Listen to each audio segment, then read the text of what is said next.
Hello, this is Bill Scheid from the Systems Lab.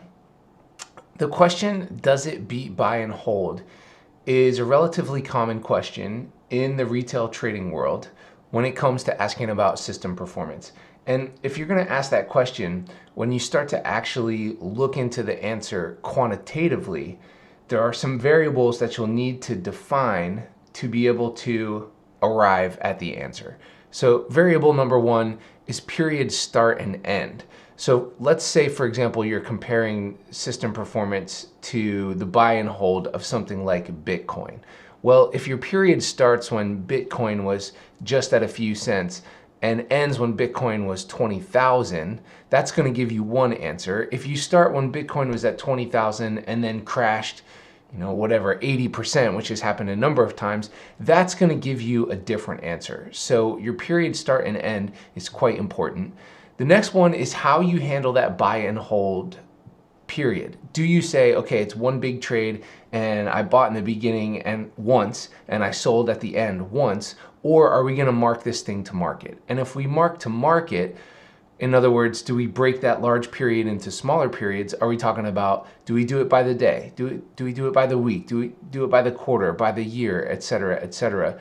And then how are we going to treat each of those trades? Are we going to turn each of those into our multiples?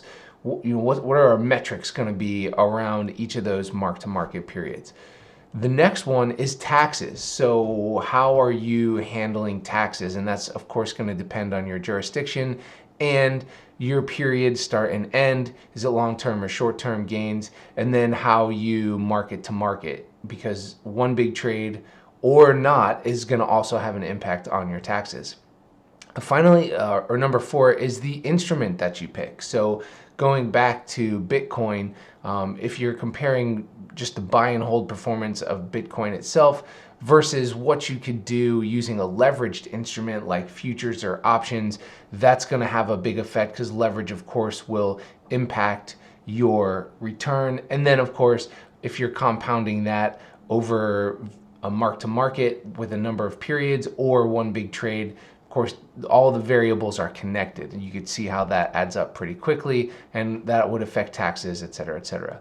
Finally is psychology, and I think this is really a big one. So, for example, if you say, well, we're going to just do one big trade here, and we're talking about, let's say, Bitcoin again, for example. Well, over the last number of years, Bitcoin has had several huge drawdowns. So at the bottom of that, at the bottom of a drawdown, would you say, God, I totally got this wrong, never mind, this isn't working, and then you sell at the bottom? So do you have the actual psychology to be able to handle the swings that come with doing a buy and hold over the given period that you're talking about?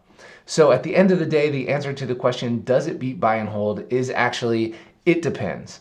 And these are some of the variables to consider if you're going to answer that question for yourself. Thanks very much for watching, everyone. Happy trading.